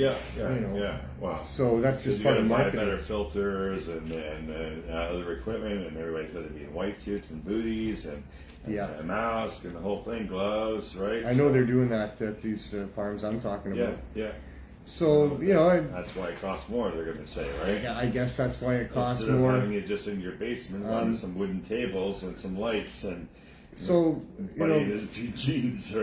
Brian Carlisle, used to work within Daryl Plekis's office. Yeah. And he was tasked with putting together a report at one point about the economics of growing cannabis, what it costs to produce under many different types of situations. And so the most expensive way to grow cannabis for people that are the connoisseur growers that are growing indoors, they're paying for hydro, they've got all the different equipment and all the rest of that. Now this goes back a few years, so maybe the number is probably higher today than it was then. Yeah. But the first crop came in at $250 a pound. I think that was for a 50 plant grow and beyond. Wow. And then as you go up quite a bit, to grow it. a pound. A pound, yeah. To grow a pound, it was $250 for the first crop. Yeah. because you had to get all your equipment into place and all the rest of that. And then it dropped down about $100 after that. But that's assuming you have successful crops. And that's not taking into account some other things. But even so maybe adjusted for inflation, today's numbers, we could be talking $400 a pound, say, that it costs to produce indoors like that, or after the first crop, maybe $300 a pound. Yeah. But that's still a far cry from what the marketplace is being charged for cannabis. Because there's all the levels of taxation and all the other restrictions and all the expensive things that licensed producers have to, they're not able to make money. Right now, you can buy a pound for about $700-800 right now on the market. So now that's on the underground marketplace. Yep. That's not No, because you you can't buy pounds in the government stores. No. So it's $700-800 a pound. That's pretty good. That pays the farmer pretty good. That pays the middleman pretty good. There's two more middlemen before it gets to the consumer on the street with an eighth or something. But it's still a 75% markup. It's still fairly expensive at that price. I mean, it's still probably the end consumer could be paying $3 or $4 a gram, and everybody's still making good money all the way through there. Yeah. But what the government wants, I mean, at $10 a gram for the cheap stuff, that's $4,480 for a pound. And now, and you could before already buy from the government stores weed that was up to $18 a gram. Yeah. And now if they're going to incorporate, craft growers and have the specialty weed for those people that care, and it's just marketing, what's that going to be, $20, $22 a gram? Maybe. We're talking $10,000 for a pound of a plant that in this case is grown to scale. I mean, So the micro growers aren't something going like to the scale. rule is a whole gram in a joint too, so that's like a $20 joint. Oh shit, man! So for a gram, might as well roll it in a fucking $20 bill. for a gram, what's a gram? If I add one, Here, so that's probably about a I'm gonna gram. go with this right here. That's bud right here. I'd say that's. Yeah, that's more than a gram. That's a little bit more. Yeah, that's more than a gram. I just can see there, but you're probably going right there. Yeah, right there. pretty close anyway. It would be pretty Where's close the to a scale? gram. Well, that's what you'd find is certain. If we I would say that's probably we close to a put gram that- right there. Yeah. So that right there, for anyone who doesn't know, it's probably about a gram of weed. You can get 2 joints out of it comfortably, 3 skinny ones. What I used to do, those 3 roaches would make 1 more skinny joint for me. So when I was like 20 years old, that's the way I would do it. Yeah, that's about a gram. That's a good gram. So what if it was a cherry? A cherry We got to pop it. would probably weigh more than a gram. We should get a cherry on the show. Just pop it. Weigh them both and see. I bet you The cherry's gonna weigh more. the cherry's going to weigh more Yeah. and cost a little bit less. Yeah. Cost a little bit less. Well, anyway, I don't know if we should roll that or not. I think that You want to roll it too? You wanna take that home? Yeah. Oh, sure. I'll take it home. Yeah. All right. Thank you. tasty. Thank you. All right. I'm going to go back to producing. Okay, All right. We'll see you next week. we'll see you next week. Yeah, Thank you thanks. so much.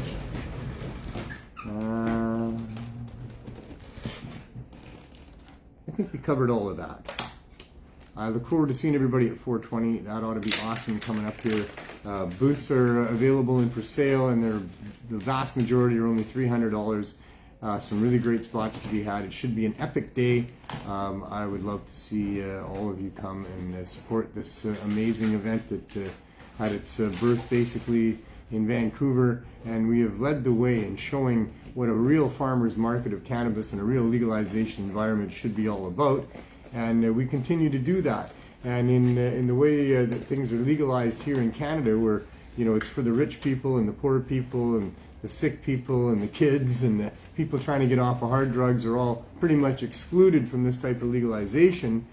And the other side of it is even the rich people, even the consumers, even those average Canadians that are going and using these government stores, and some of them because they don't have much other choice than that, they're still being gouged incredibly with these artificially high prices that don't need to be there.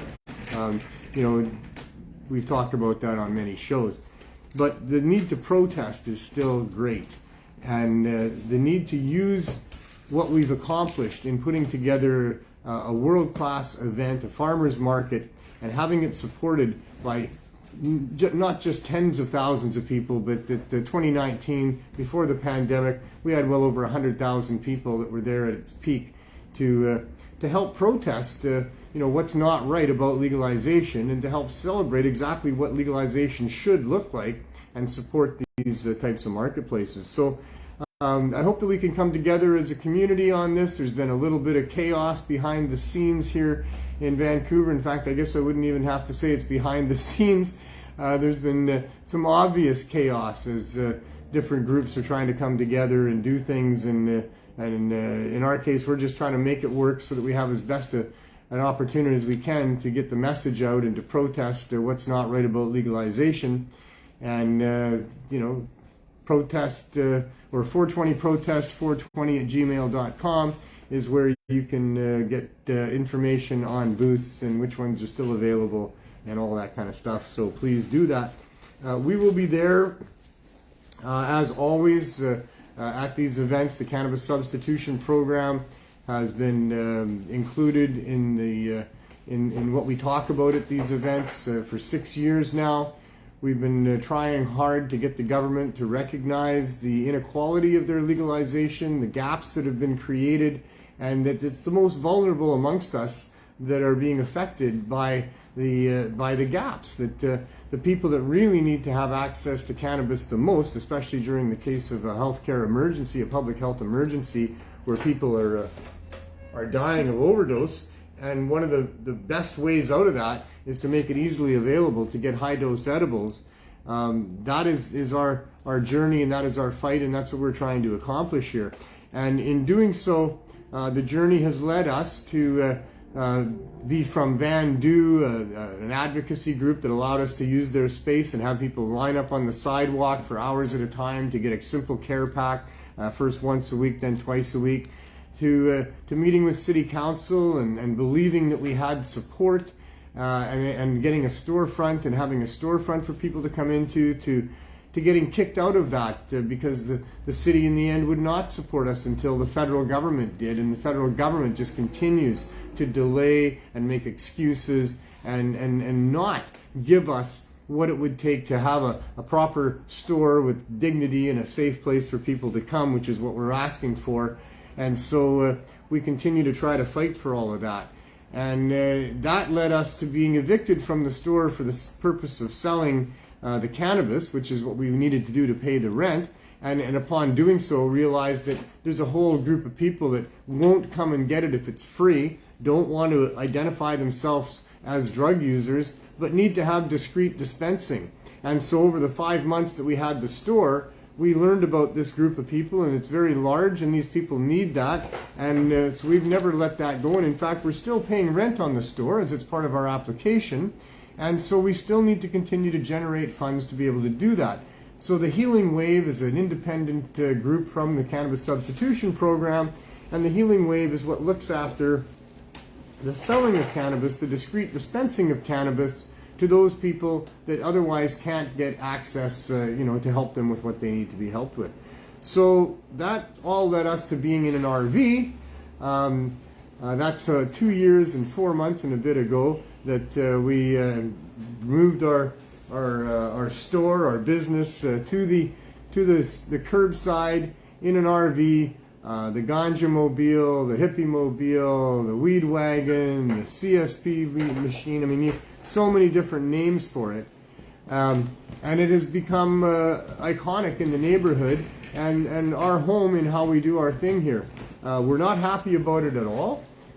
We should not be relegated to an RV on the side of the road that is subject to people once again having to stand on a sidewalk in inclement weather. Right now, just going through the winter time, rather than having a welcoming and accommodating store for people to walk into and find some warmth and escape the cold and all those other things that everybody else gets for whatever commodity they want to go and purchase. And there's stores of all sorts all over the place for just about anything you want to have. But in this case, the government still is not allowing us to have that dignified situation for people. And so we remain sort of stuck in the RV. treading water, if you will, unable to expand our membership from beyond what it's been for the last 3 years or 2.5 years here. Right beside the police station, right beside the courthouse, facing charges still from May for selling without a license, and all of these things are still going on. And we're just going to continue to do our best to satisfy the needs of the neighborhood and the people that we've been helping for all this time. My lawyer thinks maybe they'll come and raid us again. We've never been told to stop by the VPD, so I don't believe that they're going to do that. But you never know. We live in this type of fear and anxiety every day, wondering if, today it feels like things are going pretty good.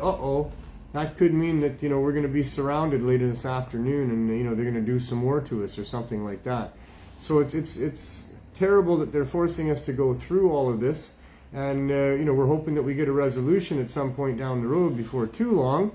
But in the meantime, we're just going to keep on keeping on with what we're doing here, and keep updating you every week about how that's going, and continue to give you glimpses and insights into just how corrupt the Canadian government must be to allow this situation to get to where it is at this point, where even after 6 years of successful demonstrations with everybody that could be imagined that would support us had supported us, and yet a federal government that just so far refuses to issue just a piece of paper with a signature on it that would allow us to once again get into a proper storefront and do this with some sense of dignity, and be able to expand the work that we're doing here, to be able to have easy access, not just here and in this neighborhood and in other locations, but in other places across Canada and perhaps around the world eventually, because that's what the world needs, is low barrier, easy access to cannabis, especially high dose edibles, but cannabis in all of its forms,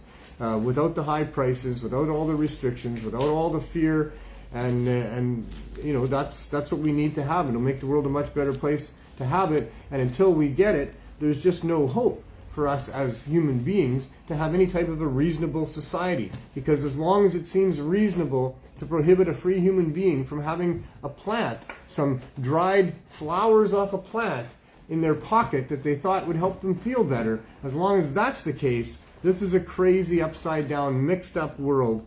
And it's something that I think we all need to work hard to try to turn around here, so that the corporate influence on us of forcing us to consume and produce for the corporate elite machine, and would make something like cannabis illegal, even to the point where it's been demonstrated that obviously it's an answer to helping people get off of hard drugs, which is, I think that all of society can agree that that is a horrible scourge on not just the individual that is caught up in the misery of an addiction that is out of control, but all of society suffers when these people are like that. We have the crime rate goes up, the cost of health care goes up, the cost to families where these individuals are involved is immense and uncalculable, with the stress that families go through when their members of their family are finding themselves in an uncontrolled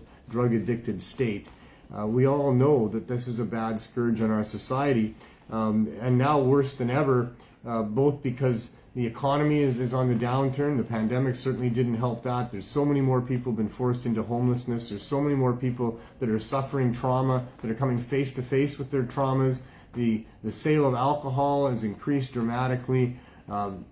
Suicides are up. The level of anger is tangible throughout our society as we see different people acting out. We can only imagine, how much worse it is behind closed doors in families where the stress is driving all sorts of these types of behaviors. It's extremely costly to our society what's going on here.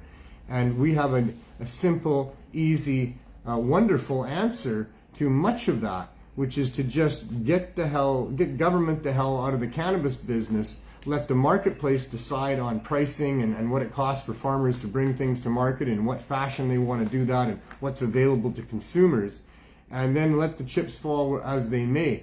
But right now, with the continued criminalization of the cannabis plant and people involved in its production and distribution, and the stigmatization that continues throughout the society with respect to people using cannabis and all of that kind of stuff, all driven by government policies and edicts that seem to reinforce the idea that cannabis must be some sort of a dangerous drug.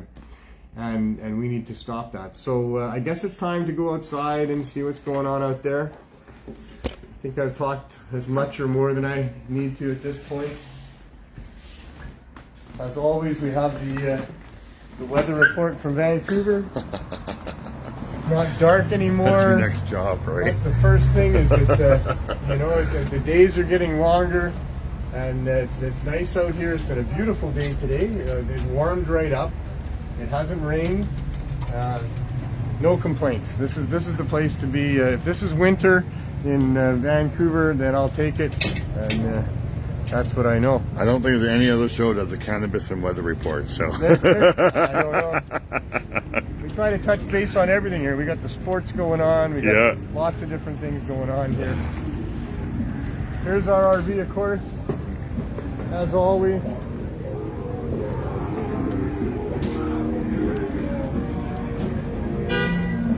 Soundtrack. We're loving the new RV. This is the third one that we've had. You can stand up in there. That's the main thing, is you can stand up in there. It's a lot more functional the way the window works at the side there. It's kind of great not to have a back door. It's on the side.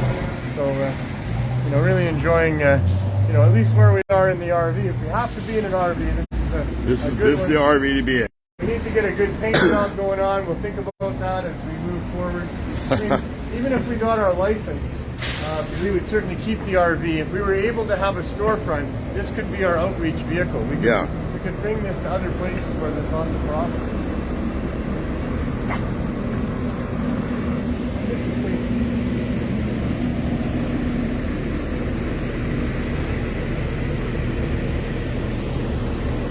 It does provide a good billboard. Yeah. At this time of day, rush hour going on in Vancouver, a lot of these people, they have nothing better to do than to read what the signs say on the back. So the mainstream media doesn't want to tell our story very often or very well. So at least we're here giving all these people every day that drive by, a little bit of knowledge that this is a low barrier access point. This is a place where we're using cannabis to save people's lives, and hopefully that helps us. It is a busy day in traffic. Always is. Wow. Those electric bikes are pretty cool, aren't they? Or scooters, or whatever, what do you call them? Wow, yeah. They go fast. Yeah. Powered scooter. Surprised more people don't get injured on those things. But Oh, probably will. maybe they do, I don't know. I have to check those stitches. Knock, knock. How's it going in here? All right, I'm coming in. Woo. Oh wow, that makes a difference. Yeah, we have to get our lighting people to do a better job. Oh, you got the door and everything. Yeah, I got it. It swings. So how you guys doing? Give the audience a view of these crazy characters. Hey, guys. Here. Not crazy. Yeah. Oh, crazy, aren't That guy watched out for the tree, buddy. I'm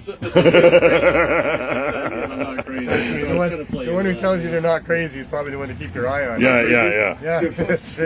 Especially with those piercing eyes, That's why those voices in his head keep telling him. I'm not crazy. Yeah, they're telling me something. They're like, You're not crazy. You're So it's been a good day here, yes? oh yeah, it's been steady, slow but steady.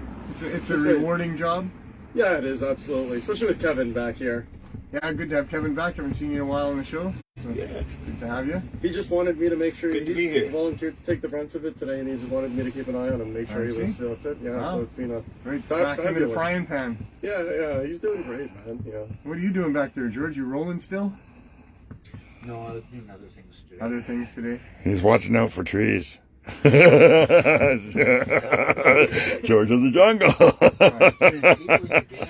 that was lost on me. Yeah. Come on, you're old enough to know about George of Oh, I the do, Jungle. yeah, but it's still Watch out lost for on that me, tree, so- right? People out there watching got that one. Everybody knows that line. No, well, I guess if you're young, you Yeah. might not. Yeah. So there you go. Now you know this is what's been going The on. big out happy here. family, the volunteer family. Same old. We pretty much run the same story every week for the most part. I mean, we try to be a little bit creative and educational about a lot of different things we talk about. But primarily, this is the quest for a low barrier access community cannabis store. That's what's going on. and it is the important thing that we need. It answers the issues. It fills the gap left by the so-called legalization. If people had low barrier access stores to walk into, where they could get high dose edibles, where they can get all the other things that they need to have that are at reasonable prices, that are easily accessible, and that would really solve a lot of our issues. That would satisfy most of our community that has been so upset for so long because of how harshly we've been oppressed and our lack of ability to have these things. This whole idea of prohibition for most of our lives, it's been going on for 100 years now, that Canada has been harassing its citizens and penalizing them for having things to do with nature's greatest plant. It's just been one of the most ridiculous things that I could ever conceive. I was born into it, like all of us have been born into this. It just excuse me. It just is what was when I was growing up. While this plant is illegal and you can go to jail if you have it in your vehicle or in your possession, and all the rest of that we've all suffered for so long, 100 years of this, it was never justified in the first place. It was all a farce to begin with. It's been a greater farce as we've moved forward, as we've had the Ledane Commission here in Canada back in the 60s or late 60s that concluded that there shouldn't be criminal penalties associated with things to do with cannabis, that it doesn't make people violent and insane. It makes them happy, hungry, and a little bit sleepy depending on the strain that you're using. That this has all been a nasty sham. If it was all a mistake, they should say they're sorry, make reparations, and stop it immediately. But instead, they're trying to pretend that there was some logical reason to restricting access to this plant, and it's still a good idea to do that.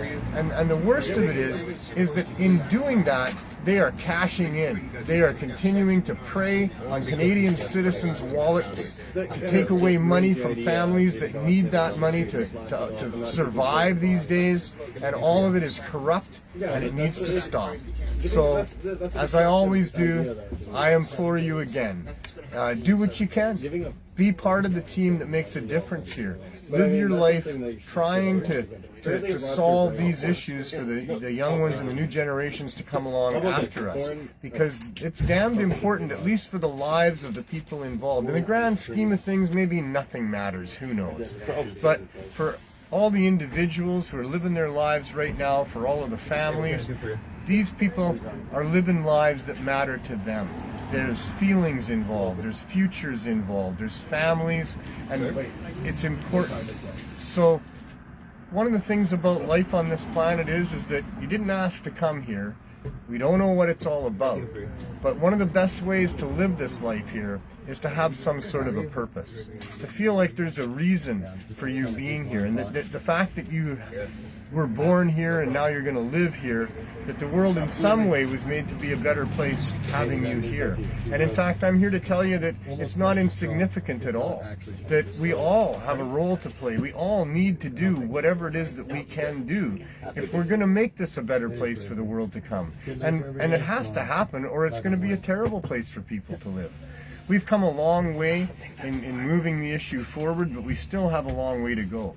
I think we're going to win this. But we win it if we get enough people on board, if we can get critical mass happening, if we get just average everybody decides that this is an issue for them and they're going to do something about it, that they're going to at least explain it to somebody who doesn't understand it, that maybe they're going to write a letter to somebody of influence or make a phone call or send an email and many other things. Maybe you're going to make a protest sign and go to a 420 rally and see if you can get your sign on a camera somewhere, or at least let the people there see what it has to say.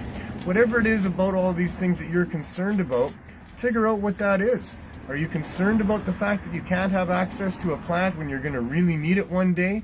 Are you concerned that maybe your aunt or your grandmother that could really use some CBD or some cannabis edibles and it would really help them and you're not allowed to because of corrupt governments? There's a million reasons why you can be upset with the prohibition of cannabis and the attempt to over-regulate and restrict access to people.